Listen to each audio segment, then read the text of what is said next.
Unser erstes Sprintrennen steht an in Aserbaidschan, Baku. Wir starten erwartungsgemäß von der letzten Position. Das ist eine Strecke, glaube ich, die kann ich bei Monaco mit einreihen. Das wird nicht meine Strecke und auch hier überholen wird sehr, sehr schwierig. Ihr wisst, viele enge Kurven, viele Passagen, wo es eigentlich gar nicht möglich ist, sich durchzuquetschen. Aber ich versuche es natürlich trotzdem immer wieder und ich versuche auch hier einfach mein Bestes. Ich versuche trotzdem irgendwie, so weit es geht, nach vorne zu fahren.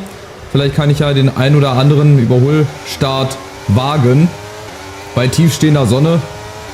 Aber es war auch echt schwer, auch im Training teilweise. Da habe ich hier mir einen zurechtgegurkt.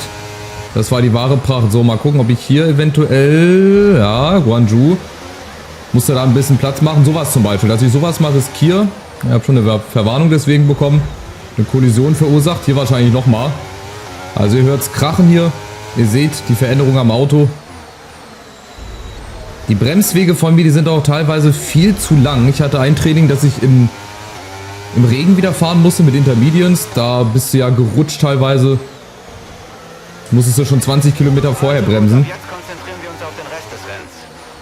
Und ich wusste gar nicht, dass Aserbaidschan auch Sprintrennen ist. Mir war immer so, als wäre San Marino das erste Mal, also Imola das erste Mal Sprintrennen gewesen. Naja, vielleicht ist es dieses Jahr anders, weil zwei andere Strecken noch mit dazugekommen sind. Vielleicht gibt es dann auch zwei Sprintrennen mehr. Ich glaube, sowohl im Sprintrennen als auch im richtigen Rennen wird es nichts geben, würde ich jetzt erstmal so ganz grob sagen. Ob es dann so eintrifft, weiß ich nicht. Ich versuche natürlich auch da mein Bestes. Viele hohe Curbs gibt es hier nicht auf der langen Geraden. Da werde ich halt deutliche Nachteile haben. Das ist einfach so. Weil wir mit der Entwicklung einfach noch nicht so weit sind. ERS und DRS, ja, könnte mir helfen. Aber im Prinzip werde ich da wahrscheinlich sehr, sehr alt aussehen. Aber ich gebe trotzdem, wie gesagt, mein Bestes. Es macht trotzdem nach wie vor Spaß. Und das soll ja die Hauptsache sein. Und mal gucken, vielleicht fällt ja die eine oder andere Position nochmal vom Laster. Wo sich vielleicht zwei andere ein bisschen duellieren, so wie hier Tsunoda und Albon. Aber hier muss ich halt hinter Tsunoda bleiben. Das kann ich noch nicht riskieren. Aber jetzt vielleicht. Das ist mal so eine Gelegenheit, wo ich mal mit ERS so ein bisschen vorbeiziehen könnte. Ja, Platz lassen. An Albon komme ich wahrscheinlich nicht vorbei. Da muss ich hinter ihm bleiben. Achtung. Ja, das ist es nämlich. Ein bisschen geditscht, aber Frontflügel ist noch heile. Für die zwei Runden reicht das auch. Da wird das jetzt nochmal ausreichen. Wenn wir von einer 14 starten, ich glaube, mehr wird nicht gehen. Ans Stroll kommen wir nicht mehr ran. Dann wäre das okay fürs Rennen. Und dann im Rennen, da können wir sicherlich auch nochmal 4 Plätze irgendwie gut machen. Und dann wäre das doch der Plan, um in die Punkte zu fahren. Und auch um unseren Konkurrenten Pierre Gasly zu schlagen. Jetzt habe ich extra einen ausgewählt, wo ich der Meinung bin, oh, den kannst du locker mal in die Tasche stecken. Anstatt Russell. Da sehe ich Gasly doch schlagbarer als Russell. Und dann am Ende sind beide leider vor mir.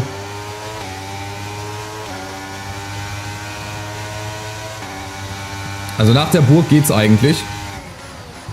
Sektor 1 und so halb Sektor 2 ist halt ein bisschen kritisch bei mir. Ansonsten ist das eigentlich eine ganz, ganz einfache Strecke. Aber das bringt mir trotzdem nichts. Ich bin halt noch nicht so weit. Mit den ganzen Komponenten her von den Teilen hinken wir leider anderen noch ein bisschen hinterher. Aber da sind wir auf einem guten Weg. Auf jeden Fall. Und jetzt lasse ich mal ERS aus. Ja, 1,1 Sekunde. Jetzt werden sie nochmal eine Runde DRS bekommen. Wir sind zwar auch hier auf 330 km/h, aber das ist halt im Vergleich zu den anderen, hört sich blöd an, langsam. Das DRS wird in dieser Runde aktiviert. Würde ich jetzt einfach mal so sagen. Achtung. Eine Sekunde hinter dem Wagen vor dir und in der DRS-Zone bist. Auch rechtzeitig bremsen. Ich bremse auch teilweise viel zu spät und dann komme ich halt auch rechts in die Bande rein. Und das besonders bei Intermediates. Das ist ja mal eine Horrorvorstellung hier. Oder in Monaco. Wenn ich in Monaco dann auf Regenreifen fahren muss oder Intermediates. Ja, aber Monaco liegt in Südfrankreich. Südfrankreich ist meist schönes Wetter. In Australien hat mich das zum Beispiel auch gewundert, dass wir da im Regen Qualifying gefahren sind, aber da dann vielleicht noch eher als in Monaco. Ja, und Platz 14, das ist wirklich schon das höchste der Gefühle dafür, dass wir von der letzten Position gestartet sind. Vorne ist Stroll. Weiß ich halt nicht, ob wir da noch rankommen. Wir drehen uns ja auch ganz oft ganz schön stark hier durch die enge Passage durch, ja. Schön, dass die Sonne so tief steht. So, wir sind wieder ein bisschen rangekommen. 1,2, vielleicht geht dort noch was. Aber dafür haben wir leider jetzt nur noch eine Runde Zeit. Hier, das haben sie auch ein bisschen verändert. Da ist rechts der Curb ein bisschen weg. Da war nämlich vorher auch noch ein Curb, dass man bestimmt nicht so weit außen lang fahren kann, so wie ich das jetzt gerade mache. Vielleicht haben sie den dafür extra weggenommen. So, und jetzt die Frage, wie weit sind wir hinter Stroll? Wie nah kommen wir ran? Auch nochmal in der letzten Runde. DRS werde ich nicht kriegen, dafür sind wir leider zu weit weg. Das ERS ist jetzt auch schon aufgebraucht. Dann ziehen die vorne weg. Zur Not an Albon, die pushen sich jetzt gegenseitig nochmal eine Runde lang. Und dann wird es das gewesen sein für Sprintrennen. Genau, bringen wir es zu Ende. Das, was wir angefangen haben, schießt nochmal ein paar Raketen voraus.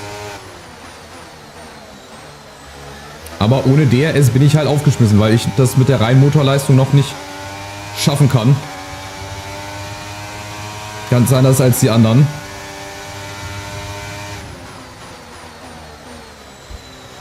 Aber wer weiß, im Rennen, da kann auch immer noch mal was gehen, wenn wir einen guten Start erwischen.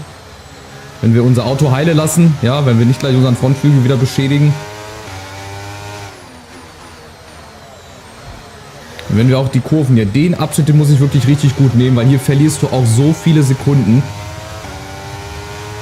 Das ist halt einfach eine Timing-Sache, auch hier. Und hier brauchst du halt jetzt ein bisschen Geschick, um da durchzukommen. Richtig einlenken, nirgendwo gegenfahren und dann sind wir doch hinter Stroll. Vielleicht geht ja doch noch was. Achtung, die Bande hier, die Pirelli-Bande. Da staubt's richtig. Ja, vielleicht geht ja doch noch was. 0,8 Sekunden. Aber Stroll kriegt ja auch DRS, also von daher werde ich da, glaube ich, wenig aufholen können. Schade, aber so oder so ähnlich, so kann es gehen. Und dann kommen wir ja auch nach vorne. So, jetzt nochmal alles raushauen. DRS werde ich zwar noch einmal kriegen, in den Genuss werde ich mal reinkommen. Aber das wird nicht lang, um da vorne irgendeinen zu überholen. Achtung, hier Gummimauer. Einmal werde ich in den Genuss kommen, über 340 km/h wahrscheinlich zu fahren. Verstappen gewinnt das Sprintrennen. Ah ne, hä? Warum kriege ich kein DRS? Ja, vielleicht war ich dann doch zu weit weg. Also Platz 14 im Sprintrennen. Gibt zwar keine Punkte, aber gibt eine relativ gute Platzierung. Okay, häng dich rein und fahr das Ding sauber zu Ende. Für meine Verhältnisse fürs Rennen. Und dann gucken wir mal, ist es alles offen.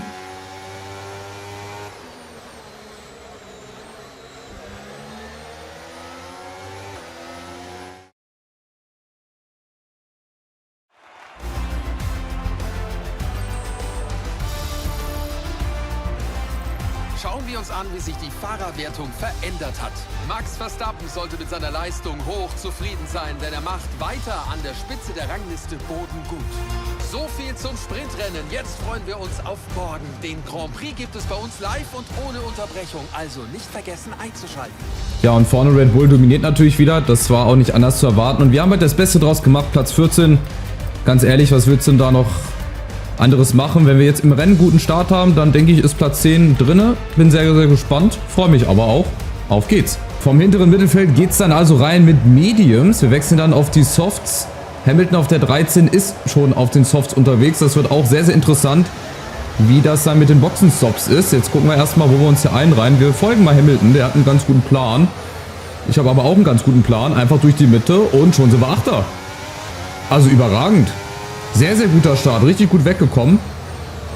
Da muss ich sagen, die Starts bislang, die sind mir auch richtig gut gelungen. Also die funktionieren überraschenderweise überragend bislang. Und schon sind wir leicht in den Punkten drin. Viel einfacher, als ich gedacht hätte. Ich dachte, wir müssen uns erstmal vorkämpfen. Achtung. Da ist unser Konkurrent hier, Gasly. Aber damit kann man doch schon mal arbeiten, oder? Damit habe ich jetzt auch ehrlich gesagt nicht gerechnet, dass das so einfach geht. Einfach mal Hamilton folgen. Das war so der Dosenöffner für uns. Und jetzt geht es natürlich daran, weiter zu arbeiten. Weiter vorne dran zu bleiben an Gasly. Das ist nämlich unser Konkurrent hier. Den müssen wir schlagen. Damit wir mehr Ressourcenpunkte bekommen. Das ist halt alles nur Vorteile.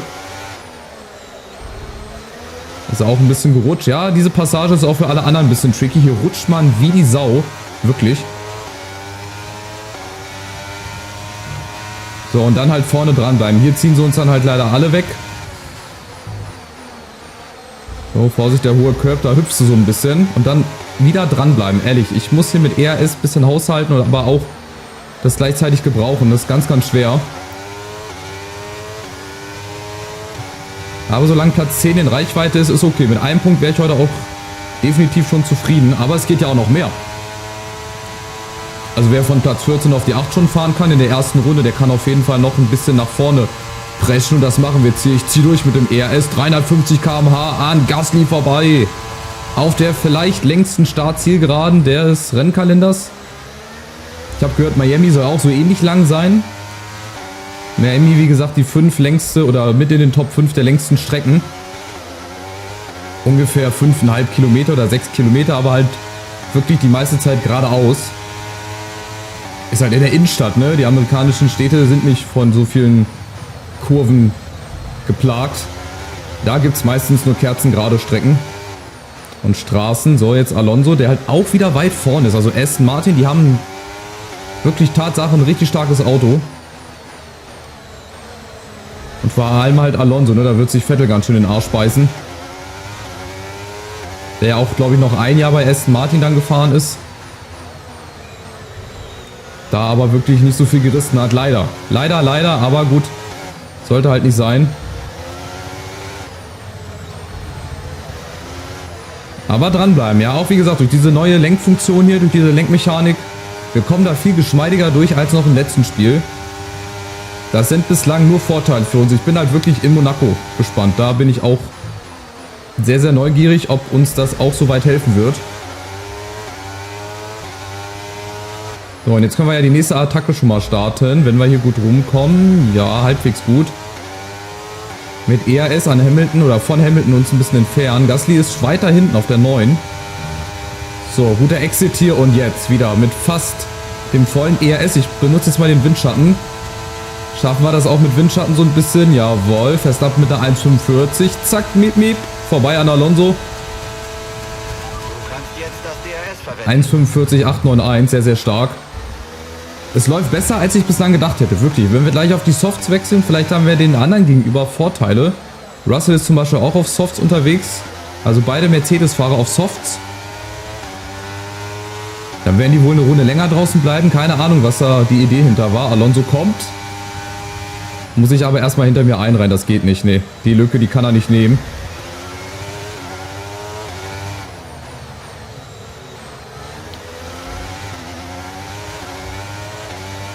Dahinter Hamilton und Gasly, der hat ein bisschen verloren. Also der ist ja auch von Hamilton gecatcht worden.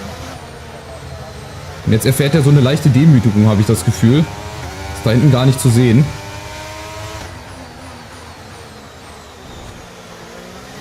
So, auch hier wieder, das ist jetzt meine tricky Stelle. Ja, hier Vorsicht, ganz vorsichtig rum. Mit viel Gefühl. Jawohl, sieht gut aus. Läuft besser als im Training und im Blitzqualifying und im Sprintrennen. Wobei, da haben wir auch 6 Positionen gleich mal am Anfang gewonnen. Solange ich im Rennen immer besser fahre als im Qualifying, ist mir das völlig egal. So, und jetzt auch mit DRS gucken. Vorne werde ich wahrscheinlich noch nicht rankommen. Auch wenn ich mein ganzes ERS fast wieder aufbrauche. Jetzt werde ich wahrscheinlich von beiden gleich überholt, von Alonso und von Hamilton. Aber das könnte... Oh, weiß ich nicht. Das ist viel zu lang hier, um da eine Prognose abzugeben. Also sie kommen auf jeden Fall ran, das ist klar. Fragt sich nur wie lange oder wie weit. Jetzt geht vorne Leclerc an Russell erstmal vorbei.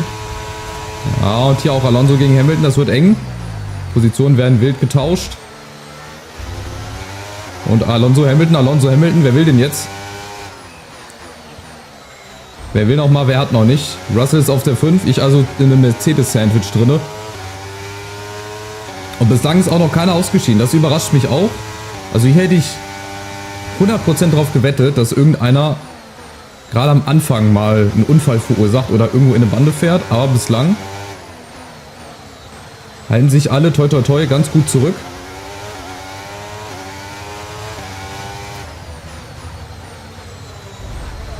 So, die Stelle hier wieder, aufgepasst.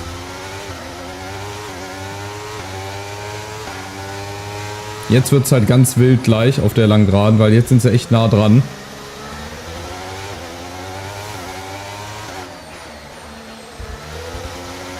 Aber auch das versuchen wir bestmöglich hinzukriegen. So, hier vorbei. Die habe ich jetzt nicht gut durchfahren. Der hätte ein bisschen flüssiger laufen können und schon sind sie dran. Natürlich, Hamilton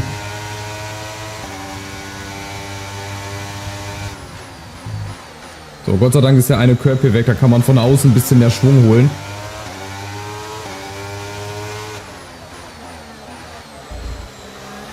So, kleiner Curb, jetzt. 0,6 Sekunden, 0,4. Der wird mich jetzt überholen und Alonso wird das Hamilton wahrscheinlich gleich tun. Da kann ich jetzt nichts machen. Da werde ich jetzt eiskalt gecatcht, da muss ich auch Platz machen. Und zwar genau jetzt, guck mal, das schafft er sogar noch ohne DRS. Jetzt kriegt er sogar DRS. Ich bleibe aber dran. Ich kriege jetzt nämlich gleich DRS, weil ich jetzt 7. bin. Wir nähern uns dem Boxenstoppfenster. Du wirst mit weichen Reifen weiterfahren. Vorsicht mit Hamilton. Ja, keine Berührung.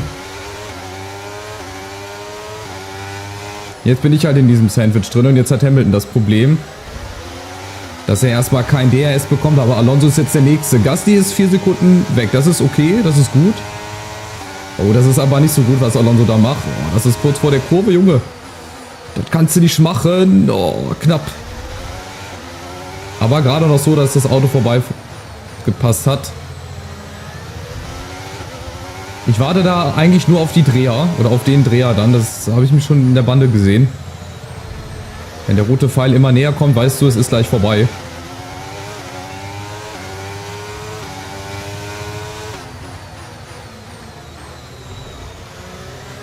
Aber im Großen und Ganzen bislang wirklich astreines Rennen. Ich meine, von der 14 auf die 7. 7 Positionen gewonnen. Wenn ich nicht Fahrer des Tages werde bislang, weiß ich auch nicht. So, aber jetzt ist das Problem, dass wir vorne. Wir haben jetzt ja vorne den Anschluss schon verloren. Das heißt, DRS können uns da auch erstmal abschminken.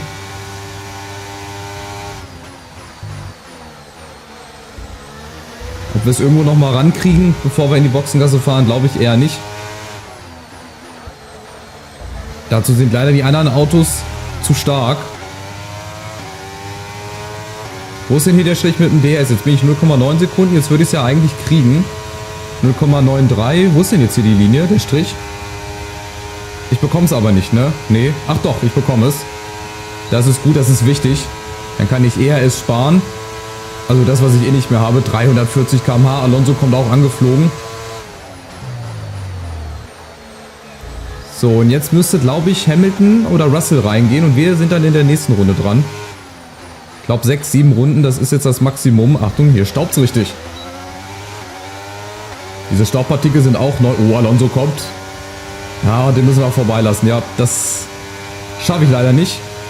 Obwohl ich auch DRS hatte, aber das ist dann doch leider etwas zu viel für mich. Aber ich bleibe dran.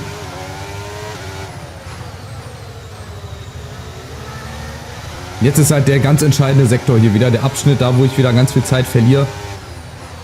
Was ich aber nicht verlieren darf.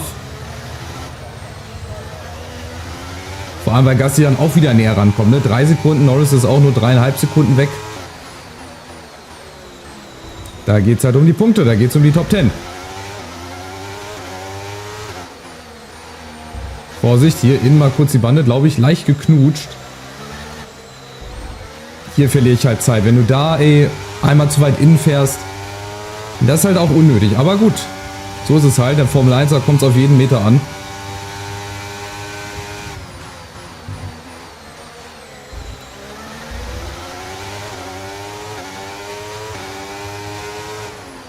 So, Alonso ist jetzt halt hier, ne? Mein nächster Konkurrent Hamilton, der ist jetzt erstmal weg. DRS werde ich auch wieder kriegen.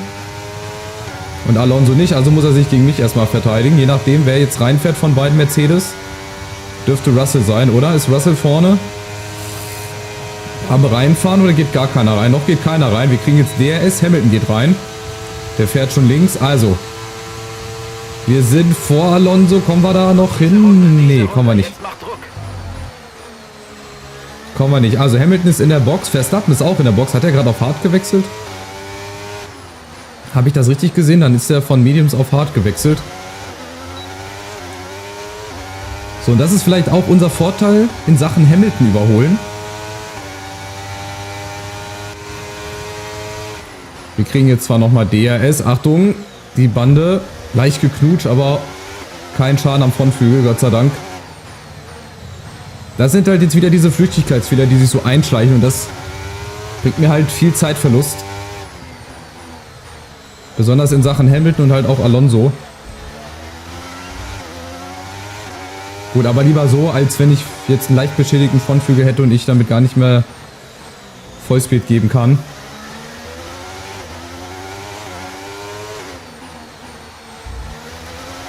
Auch beim Frontflügel denke ich mir dann einfach entweder ganz kaputt oder gar nicht, weil mit so einem halbfitten Frontflügel, sag ich mal, da kannst du auch nicht gut fahren. Dann lieber einmal ganz auswechseln oder am besten gar nicht beschädigen. Wäre auch eine gute Idee, oder? Hamilton ist jetzt ganz hinten, der ist letzter. Abstand zum vorausfahrenden Auto 1,6 Sekunden. Und jetzt hoffe ich halt, dass die anderen Autos Hamilton so weit aufhalten können, dass ich nach der Boxengasse doch vielleicht vor ihm draußen bin, weil das wird ihm auch nicht gefallen. Wir fahren jetzt rein, gemeinsam mit Alonso. Jetzt muss ich hier aufpassen. Hier habe ich nämlich letztes Mal, glaube ich, die Bande zu sehr geknutscht. Jetzt funktioniert alles, jawohl. So, mal gucken. Verstappen, klar, wieder vorbei. Das ist aber nicht unser Konkurrent. Wir gucken jetzt eher mal auf Hamilton. Der ist jetzt schon vorbei. Er kommt jetzt auf die Start-Zielgerade, auf die Ziellinie. Ist jetzt vorbei, ist jetzt über die Ziellinie durch. Jetzt wird es knapp. Jetzt wird die erste Kurve entscheiden. Und da ist er vorbei, ja. Da ist er, 14. Du musst es jetzt auf diesen Reifen bis ins Ziel schaffen. Und Hamilton vorne. Oh, das wird eng mit Alonso. Die prügeln sich da. Hamilton ist aber 14. Also ist hinter Alonso. Hamilton ist jetzt auf Mediums. Müssten wir eigentlich das schnelleren Reifen haben. Die frischeren Reifen, gut, das nicht unbedingt, aber die schnelleren Reifen.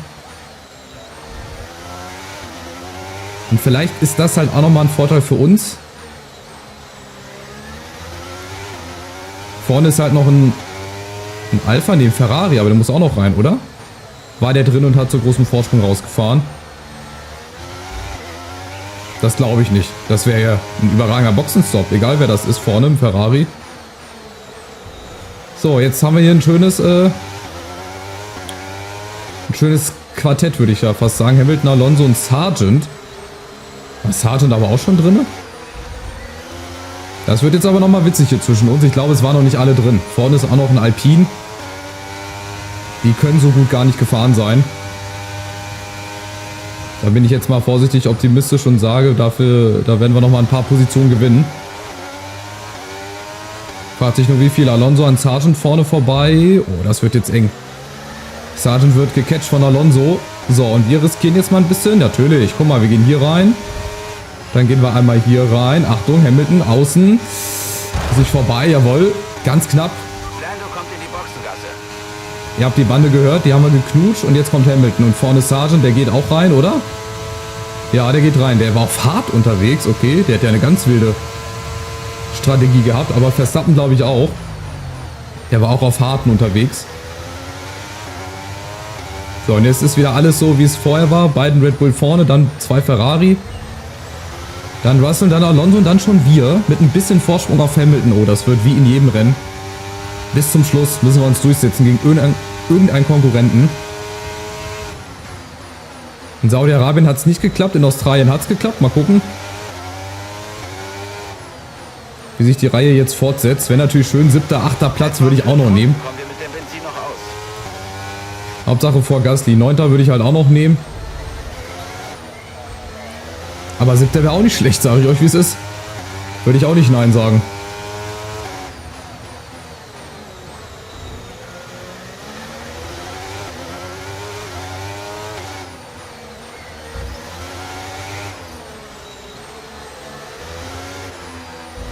Das ist der entscheidende Abschnitt hier für mich. Wenig Regen geben. Vermutlich in etwa 15 Minuten. Regen? Nee, aber da sind wir schon im Zelt. Da sind wir schon in der 3. Halbzeit. Da sind wir schon einen am Trinken hier mit den Einheimischen. So, jetzt könnte es mit Alonso was werden. Der kriegt vorne keinen DRS, oder? Ja, doch, ganz knapp, glaube ich. Diese kleinen Staubwolken hier, die sind aber auch irgendwie zum Verwirren. Hier auch schon wieder. So, aufgepasst. Die Gummimauer nicht knutschen. Perez mit einer 1,44, das ist ganz stark. So. Jetzt mal gucken. Leclerc 1,44, 5,69, das werden wir nicht schaffen. Aber wir können eine gute 1,45er Zeit schaffen, oder? Mal gucken. 1,44, 8,53 an Alonso vorbei. Oh, ganz spät gebremst. Oh, riskant. Hat zunächst mal geklappt. Jetzt vorne. Mal gucken, wenn wir früher wieder aufs Gas gehen und jetzt vielleicht mit ERS, mit dem bisschen, was wir noch haben. Links vorbei, ganz knapp, miep, miep. Ja, könnte knapp eine Verwarnung, Kollision verursacht. Hä? Ich war doch auf der Ideallinie. Was kann ich denn jetzt wieder dafür? Auf jeden Fall an Alonso vorbei. Platz 6 momentan. Richtig stark. Von 14 auf die 6. Behalte den Abstand nach vorne im Auge. 2,3 Sekunden. Das zeigt hier Nehmerqualitäten. Ja, und auch Durchsetzungsqualitäten hier. Wir können es ja, wenn wir uns fokussieren, wenn wir hier gut fahren. Wenn wir natürlich auch ein bisschen Risiko in Kauf nehmen. Aber gut, no risk, no fun, ne? Das ist mein Motto. So, und ab. Und jetzt wird das ein einziges Gejage hier. Von Alonso und Ocon. Wo ist denn Hamilton eigentlich? Der hat ein bisschen federn lassen.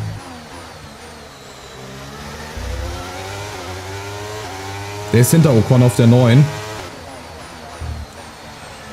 So, Schwung mit reinnehmen und ab und gib ihm. 0,7, das wird nicht reichen. Nach vorne hin brauche ich jetzt erstmal gar nicht gucken. Es geht jetzt um die Fahrer hinter mir.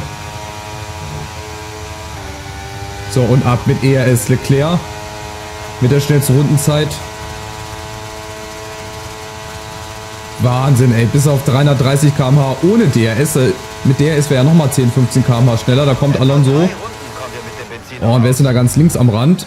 Achtung, Curb mitgenommen. Ich glaube, das war Ocon ganz links am Rand gerade.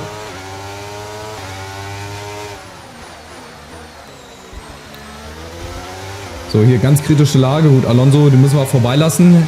Hamilton tauscht mit Ocon die Position. Oder Alonso. Oh, das wird riskant vorne. Ich versuche halt immer da ein bisschen früher zu bremsen, dass ich vielleicht doch irgendwie innen noch mal vorbeikommen kann. Aber das ist, glaube ich, keine gute Position. So, Hamilton, Gasly. Hamilton muss jetzt mein Wingman sein. Der darf den Gasly nicht vorbeilassen. Dann hätte ich nämlich die Rivalität gewonnen. Die erste. Oh, haben wir schon Motorprobleme oder was? Oh, ne, Getriebeprobleme. 61%. Das heißt, es wird Zeit für einen Getriebewechsel jetzt schon. Nach dem 4. Rennen. Das ist heftig. Zeigt halt auch, dass wir bei der Strapazierfähigkeit noch nicht so weit sind. Und dass wir das erste Mal strafversetzt werden auf die 20. Aber auch von der 20, seht ihr ja, wir können von überall starten. Wir holen mindestens immer mal einen Punkt oder hier und da. Oder fahren vom letzten auf den ersten Platz, wie im letzten F1. Da hatten wir dann aber auch ein überragendes Auto, ne, muss man sagen. Also da haben wir dann wirklich in der 4. Saison fast alle Komponenten voll gehabt. Da kannst du dann auch mal sowas machen, aber hier am Anfang glaube ich noch nicht. Aber ich hoffe trotzdem noch so ein bisschen auf Platz 6. Und auf Hamilton, den kann ich mir vom Leib halten. Wenn ich jetzt so weiterfahre, noch so 1,5 Runden, dann kann ich das noch schaffen. Wie weit komme ich an Alonso ran? 340, ja, bis an die 350 ran. Da platzt das Getriebe schon bald unter dem Motor. Achtung. Fast hinten dran, ne?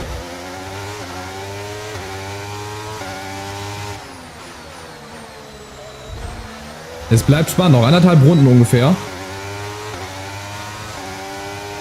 Und dann haben wir es geschafft. Vor Gasly vor allem ganz, ganz wichtig. Das sind jetzt 3 Sekunden, die er jetzt auch erstmal aufholen muss. Und vorne Alonso wird halt schwer. Der ist auch auf Softs unterwegs. Der hat das etwas schnellere Auto. Ja, und Hamilton wird halt auch nochmal gefährlich in der letzten Runde. Gasly glaube ich dann jetzt ehrlich gesagt nicht. Den kann ich mir auch nochmal zur Not verteidigen. Zur Not werde ich versuchen auszubremsen, obwohl ich dafür 50 Strafpunkte dann bekommen würde. Oder wahrscheinlich einen Ausschuss aus der Saison. Und erstmal ein Aufenthalt in der nächsten Irrenanstalt. So, ganz geschmeidig rum. Hier auch ein bisschen ERS, dass ich möglichst auf Geschwindigkeit komme, weil Hamilton, der kommt auch nochmal ran. 1,1 Sekunde. 2 Runden kommen wir mit dem Benzin noch aus. Das ist halt schwer ohne ERS. Jetzt gilt es halt in der letzten Runde nochmal Hände hier ein bisschen trocken machen, weil die schwitzen schon wieder. Ich merke das schon. Ist ja auch ein heißes Rennen hier, ne? Geht ja auch um was. Geht ja auch ab. So, 1,0. Hamilton, der wird jetzt an uns vorbeiziehen. Gasly, der ist zu weit weg. Also 2,2 Sekunden. Oh, wieder Gummimauer. Das wundert mich aber. dass die Mauer wohl einiges abfedert. Aber normalerweise müssen wir da Schaden vornehmen und da kommt er angeflogen. Ja, das kann ich nicht verteidigen. Nee, da muss ich ihn vorbeiziehen lassen. Das sieht doof aus, ist schade, aber man kann nichts ändern. Die letzte Runde des Rennens. Aber vielleicht spielen wir jetzt einfach mal den Jäger und machen das, was Ocon in Saudi-Arabien mit uns gemacht hat. Vielleicht nochmal in der letzten Runde dank DRS auf den allerletzten Metern überholen. Gasly auch nur noch 1,5.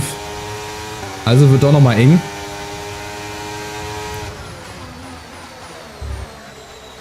Wird doch nicht so deutlich, wie ich das gedacht hatte. Aber vielleicht klappt das ja wirklich. Wenn ich mir jetzt alles ERS aufhebe bis zur letzten Geraden. Aber dazu müsste ich halt auch hier dranbleiben. Dazu muss ich halt auch hier gut fahren. Da ist Gasly schon 1,1 Sekunde. Also hier hat die KI wirklich Vorteile. Hier lässt sie wirklich gar nicht mit sich reden. Hier macht sie kurz einen Prozess. Und apropos Prozess, den DRS-Prozess werde ich wahrscheinlich nicht mehr bei Hamilton machen können. Ich muss mich jetzt gegen Gasly verteidigen. Jetzt kommt er doch nochmal ran. Ich kriege hier die Krise, ey. Ja, dann muss ich jetzt verteidigen. Dann muss ich jetzt immer in seinem Windschatten fahren, beziehungsweise immer mich vor ihn stellen. Wie gesagt, ihr könnt mich gerne nach dem Rennen einweisen. 0,4, da ist er nämlich schon. Aber nicht mein direkter Konkurrent. Ocon kann meinetwegen noch vorbeiziehen an uns beiden, wenn er schafft, aber nicht an mir und an Gasly. So, Sergio Perez gewinnt und jetzt mit ERS raus aus den Kurven hier. Guter Exit und jetzt die lange Gerade nochmal. Die müssen wir jetzt irgendwie überstehen. Ich weiß zwar noch nicht wie, aber wir machen das auf jeden Fall. Gasly soll sich mal wagen, hier dran vorbeizukommen. Da kommt er mit DRS. Ja, nee, kommt da nicht vorbei, kommt er doch noch vorbei. Und da drehen wir uns fast. Und wir können es doch nicht verteidigen. Und bevor wir beide in der Bande landen, nehme ich Platz 9 mit. Schade, wieder so ein enges Rennen. Aber ihr seht, wir sind auch nicht so weit. Wir können es leider noch nicht bis zum Schluss verteidigen. Aber es hat trotzdem wieder Spaß gemacht. Und damit endet ein weiterer großer Preis von Aserbaidschan. Das war ein hochinteressantes Rennen und ein verdienter Sieg.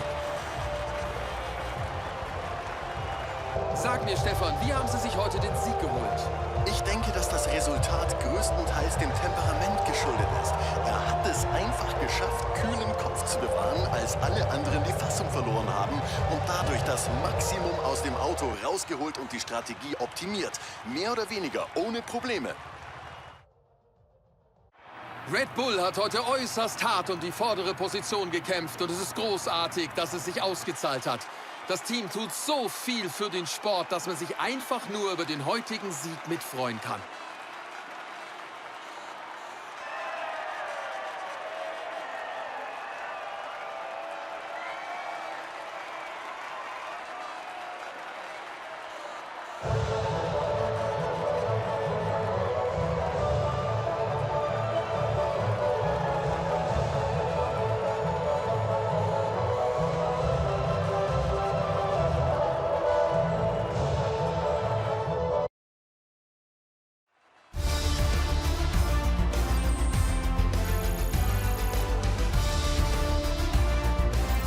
Sehen wir uns an, wie die Fahrerwertung nach dieser Runde der Weltmeisterschaft ausschaut.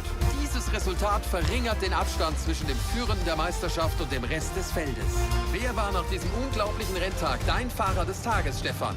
Max Verstappen schien sich heute ohne jegliche Mühe seinen Weg durch die anderen Fahrer hindurch zu bahnen.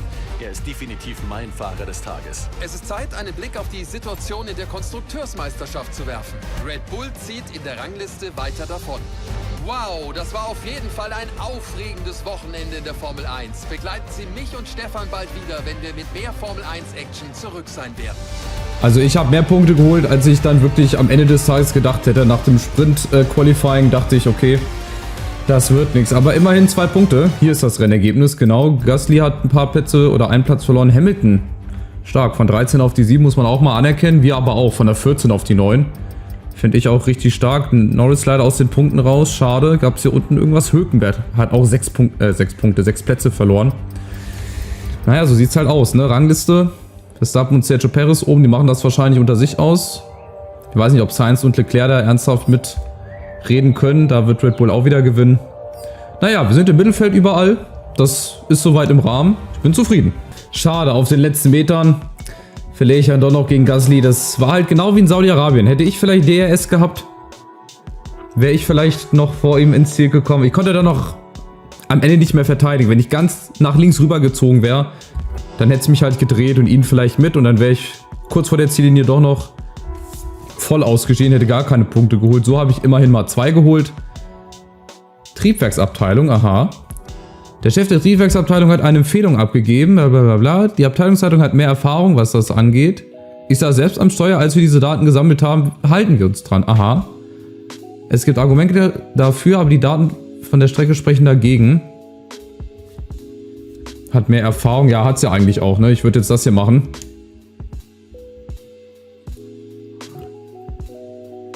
Das ist, glaube ich, auch neu, ne? Dass man, glaube ich, zwischen 2 Entscheidungen wählen kann und dass dann, je nachdem, wie du dich entscheidest, halt es ja auch anders ausgehen kann. So habe ich das jetzt im Gefühl gehabt. So, machen wir mal hier leichteres Cockpit, nächste Entwicklung. Verbrenner, Motor, besseres Material, auch mal. Und beim Turbo bislang auch hier. Beim Antrieb haben wir bislang noch nicht viel, deswegen können wir da auch noch nichts upgraden. Die Zündanlage können wir machen. Aber ja, das denke ich auch beim nächsten Mal. Jetzt sind wir wieder Drittletzter, aber wie gesagt, wir müssen ins Detail gucken. Wir sind da auch eigentlich gar nicht so schlecht. Wir können ja mit allen anderen mithalten, so ist es ja nicht. So, Miami. Schöne Strecke. Wir fahren ja noch zweimal in den USA, ne? Einmal in Texas dann noch und dann ja in Las Vegas. Da bin ich sehr, sehr gespannt. Da freue ich mich richtig drauf. Und auf Katar, obwohl ich gegen Katar so ein bisschen... Ja, das sehe ich ein bisschen kritisch, ehrlich gesagt. Auch die letzte Weltmeisterschaft und so weiter. Aber gut, das ist jetzt ein ganz anderes Thema. Das gehört hier nicht hin. So, Wettervorhersage. Rennen, bisschen bewölkt. Ja, also in Miami, Sonnenschein. Das passt schon. Hier muss ich ja gucken, Getriebe, dass ich da vielleicht nochmal aufwerten kann. Guck mal, hier haben wir schon 4 Bereiche. Da haben wir jeweils so 2. Da müssen wir dann nochmal aufrüsten. Aber hier jetzt von Beginn an 4. Das war noch nicht so am Anfang. Da hatten wir auch maximal 2. Also ich werde wahrscheinlich das Getriebe mal auswechseln. Und die anderen Teile muss ich auch mal gucken. Sieht ja bislang ganz gut aus. 5. Konstrukteurs, 8. Fahrerrangliste. Von daher, machen wir einen Strich drunter. Lasst ein Like da, lasst ein Abo da, Glocke aktivieren und dann sehen wir uns beim nächsten Rennen in Miami wieder. Macht's gut. Ciao, ciao.